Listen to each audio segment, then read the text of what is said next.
ቋንቋ ነው። ከክርስትና ሃይማኖት ጋር ምን አገናኘው? አረብኛም ለዛ እኮ ብስሚላህ የምንለውን ወይም አሰላም አለይኩም የምንለውን የሃይማኖት ጉዳይ ነው ካልነው እኮ መተርጎም ቀላል ነው። ግን ያ አይደለም። እንደ አረብኛም ቋንቋ ይሄኛውን መጠቀም ይቻላል።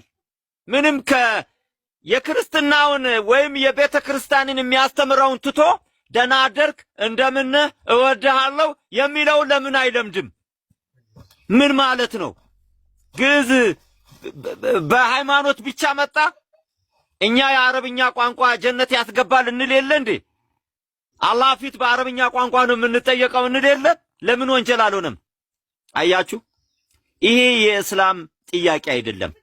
አንዘሴማስ ዛት ላንጉዌጅስ የመለመኛ ፈረንሳይኛ፣ ቻይንኛ ግራ ያጋባን የሀገራችን ሀብት የሆነውን ምስጢራዊ የሆነውን ግዕዝ ጀርመንና አሜሪካኖች በ$5 እያስከፈሉ እያስተማሩ ዛሬ እኛ ሀገር ላይ እንዴት ነው ወንጀል የሚሆነው?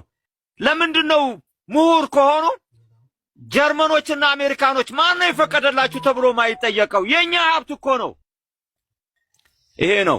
ስለዚህ ሀብታችን ነው ግዕዝ፣ ኩራታችን ነው፣ የሁላችን ነው።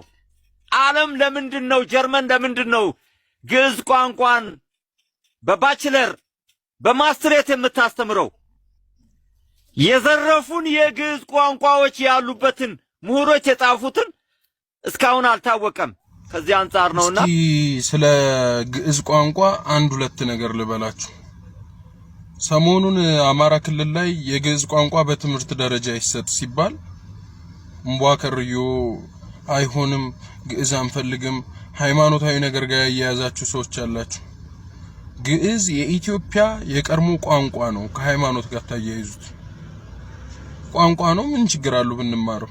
እኔ ግዕዝ ትንሽ ሞከር አድርጌያለሁ። ሰናፍጭ የምታክል ነገር ማለት ነው። ትንሽ በሞከርኩት ግን በማቀው ልክ አሪፍ ቋንቋ ነው። ቻይና ውስጥ ይሰጥ የለ ምን ችግር አለው? አንዳችን ያንዳችንስ ቋንቋ ብንማር ምን ችግር አለው? አማራይ ኦሮሞ የትግሬው ምናምን ብንማር ምን ችግር አለው? እንኳን ግዕዝን ጠብቃ አኖራለች። እንደውም ኦርቶዶክስ ምን ችግር አለው? እስኪ ከጥላቻው ውጡ። ክፋት ሁሌ